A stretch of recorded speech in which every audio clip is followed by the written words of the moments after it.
ওরকম মানুষ পাই নাই দেখে তো এখানে আসছি ভিডিও করার জন্য।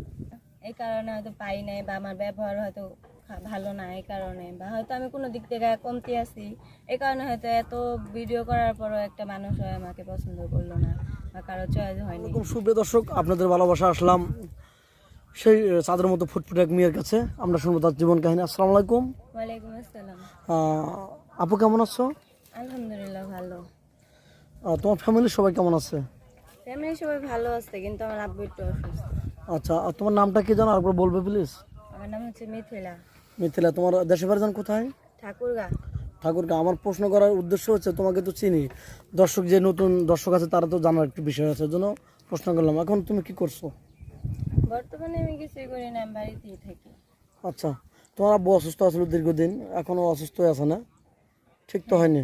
না, ঠিক হয়নি, মানে হয়েছে, মানে মোটামুটি এখনো পরিপূর্ণভাবে সুস্থ হয় নাই। আচ্ছা, এখনো ওরকম মানুষ পাই নাই দেখে তো এখানে আসছি ভিডিও করার জন্য। আচ্ছা, তুমি কি ধরনের মনের মানুষ চাচ্ছ, যে এখন এত সুন্দর লোক, তোমার এত ভালো চেহারা, তো তুমি ভালো মনের মানুষ পাচ্ছ না, তার কারণটা কি জানতে পারি? হয়তো তোমার আমার কোন চেহারা জায়গায়? ভালো না এই কারণে হয়তো পাই নাই, বা আমার ব্যবহার হয়তো ভালো না এই কারণে, বা হয়তো আমি কোনো দিক থেকে কমতি আছি এই কারণে হয়তো এত ভিডিও করার পরও একটা মানুষ হয় আমাকে পছন্দ করলো না বা কারো চয়েস হয়নি। আচ্ছা, এটাই হতে পারে তোমার শেষ ভিডিও। কোনো প্রবাসী ভাই যদি তার ওয়াইফ থাকা অবস্থা তোমাকে বিয়ে করতে চায়, তোমাকে চালাতে পারবে, তাকে চালাতে পারবে, তা থেকে তুমি রাজি আছো? অ্যাকসেপ্ট করবে? রাজি আছি, আমার সমস্যা নেই। সে আচ্ছা, যদি তার ওয়াইফকেও দেখে, যদি আমাকে দেখে, তো আমার কোনো সমস্যা নেই। কোনো প্রবাসী ভাই যদি তোমাকে বিয়ে করে বাংলাদেশে রেখে যায়, তুমি কি ওর পরকে লিপ্ত হবা? না, জীবনও না। যেহেতু আমার বিপদের টাইমে উনি আমার পাশে থাকবে, তাহলে ওনাকে কেন আমি পরবর্তীতে ছেড়ে দেব? আচ্ছা, তুমি পড়াশোনা কতটুকু করেছো? এসএসসি পাস করছি। এসএসসি পাস করছো না? তুমি তো মুসলমান, জি, নামাজ কালাম তো পড়া হয়। অবশ্যই। আচ্ছা, তোমার কি যৌথ ফ্যামিলি ভালো লাগে না সিঙ্গেল ফ্যামিলি ভালো আমার লাগে? যেহেতু ফ্যামিলি ভালো লাগে, মানে আল্লাহ পাক যেটা কপালে রাখছে সেটাই তো হবে, তাই না? তা তো অবশ্যই।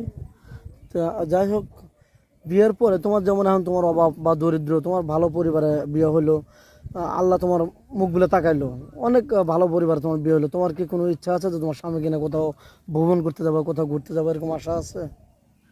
আশা নাই, স্বামীকে নিয়ে সারা জীবন ভালোভাবে সংসার করবো, এটাই আমার একমাত্র ইচ্ছা। ঠিক আছে, কোনো জায়গায় ঘুরতে যাওয়া আমার কোনো ইচ্ছা নেই। স্বামী যদি নিয়ে যায় তাহলে যাবা নাকি? স্বামী যদি ভালোবাসে কোনো জায়গায় নিয়ে যায় তাহলে যাব। ঠিক আছে, শুনলাম বা বিদেশ থেকে সবাই দেখছে, ওই ভিডিওটা পাবলিক হচ্ছে, তোমার সাথে যোগাযোগ করবো কিভাবে? তোমার ফোন নাম্বারটা দিয়ে দাও। ভাই, আমার তো ফোন নাই, আমার বাবা অসুস্থ থাকার কারণে ফোনটা আমি তখন বিক্রি করে দিছি, ও, এই কারণে আমার কাছে কোনো ফোন নাই। দর্শক বন্ধু, আপনারা শুনতে পারেন, মেয়েটা কোনো ফোন নাই, মেয়েটা অনেক দরিদ্র, না হলে আমাদের ক্যামেরার সামনে আসতো না। যদি তার টাকা পয়সা থাকতো তাহলে ভালো একটা পরিবারের বিয়ে হতো তার। তো যা প্রতিটা মানুষের জীবনে স্বপ্ন থাকে, হয়তো মেয়েটারও জীবনের স্বপ্ন ছিল, কিন্তু এ পর্যন্ত পূরণ হচ্ছে না। তো আমি আশাবাদী যে এই ভিডিও আর শেষ ভিডিও যেন হয়, আমিও দোয়া করি।